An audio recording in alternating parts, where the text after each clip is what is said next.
Mm-hmm. You don't have to hold it. Are you good? Yep. Is it videotaping? Yep. All right. So the first thing you do, and zoom up on this, is you make sure there's no bubbles on this model. It's nice and smooth everywhere. And then you grab the round burr. You put a little indentation between the first molar and the second premolar on both sides.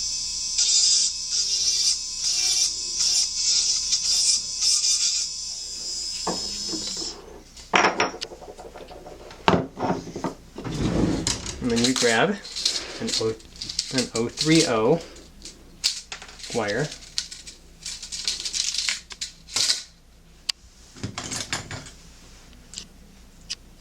Cut it in half.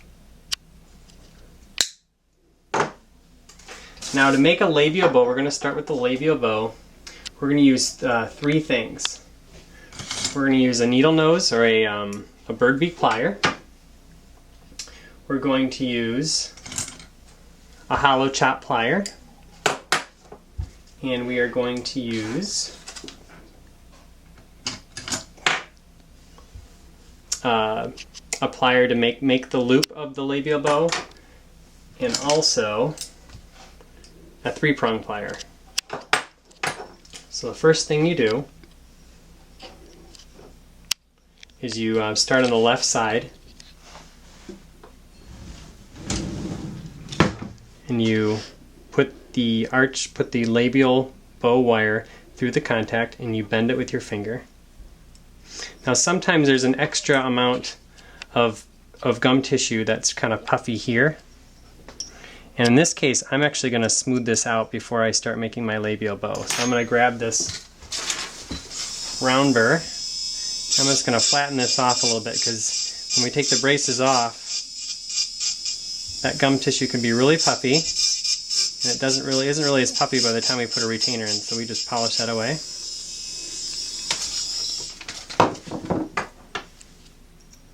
And so I take this as I bend this around through that contact. And then what I grab is I grab a Sharpie marker and I mark where we want to have that circle to start. And I'm going to guess about right here. I want that circle to go about 1 millimeter above the junction between the gums and the teeth.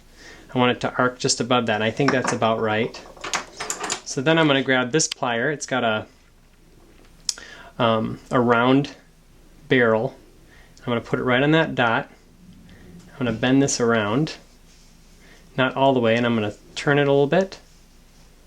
Keep bending this around until I have a nice smooth curve.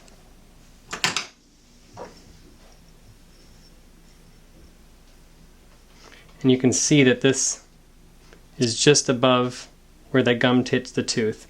So the second one, I want to hold it here. I'm going to mark where that wire is going to go across. I'm going to mark about there. I'm going to take the bird beak plier, and with the square edge, I'm going to guess around here. I'm going to bend a nice 90-degree angle right on that line there. At this point, things are looking really good. Now I want to bring this across the front. In order to do that, I'll take my hollow chop plier. It has a rounded edge. I'll put a nice curve on it.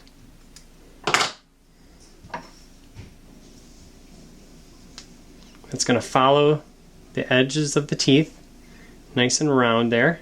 That one looks pretty good. I'm going to mark about the same spot over here so we can start this next circle. Now this is the hard part because you want to make these be the exact same height. And anytime you bend a wire, you always want to bend a little bit after the dot, because as you bend, this takes up, that bend takes up wire length. So in order to get that spot right on the bend, you always grab a little bit after it. Okay. This one we want to make exactly the same height as this other one. So we'll have to eye this up, and this takes practice. Bend that other little circle here. Make sure they're the same height. This one's a little bit taller. So one thing you can do is you can shorten that there until it's about the same height. We want everybody looking good. We don't want them having one side really tall and one side really short. You want everything to be nice and even. You can also use your fingers for this round part, and if it's too flat or too round, you can change that. So now we have the two loops. Now all we need to do is we're going to cut this extra here. We're going to put this over. Make sure it's nice and straight in the front. I'm going to take my finger and I'm going to bend this around again, just like we did to start the thing off. And once again, you want to make sure these are the same height.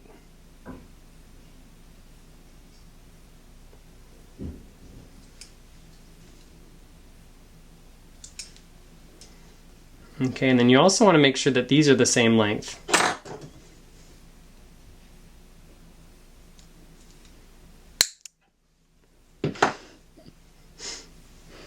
Alright, I hit the camera there, but I didn't mean to do that. So these are the same length, it's nice and round. I kind of tip these out a little bit so they don't hit their gums, so they're kind of toed out a touch. I'll try to get that fit up there, but that's looking really, really good. Nice and round, nice and even. Now here's one thing that I'm going to show you. Here's a little trick. So I go here, and then I flip, so we did it like this, and I flip this upside down.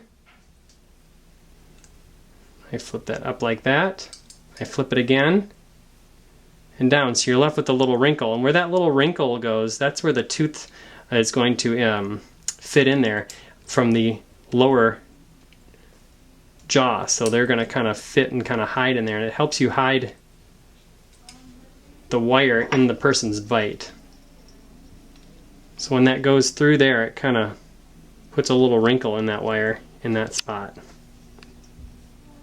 Okay, so the one last thing we have to do with this labial bow, and pretty much it's all done, we're going to do our final little checks in a second, is put a little circle here, and you just kind of grab it and you spin it.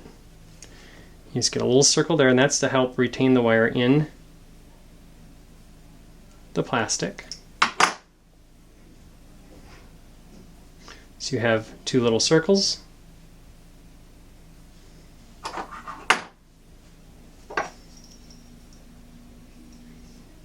Okay, so it's popping off a little bit. We're going to have to add a little bit of curvature here on this side. So we'll grab this hollow chop.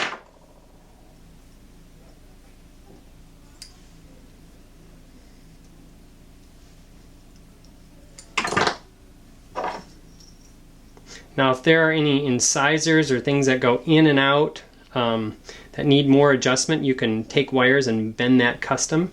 But this looks really good, and I think we're about ready to make the next part of our retainer. So the labial bow is complete here. It's very good. So I'm going to put that up here. The second thing we're going to do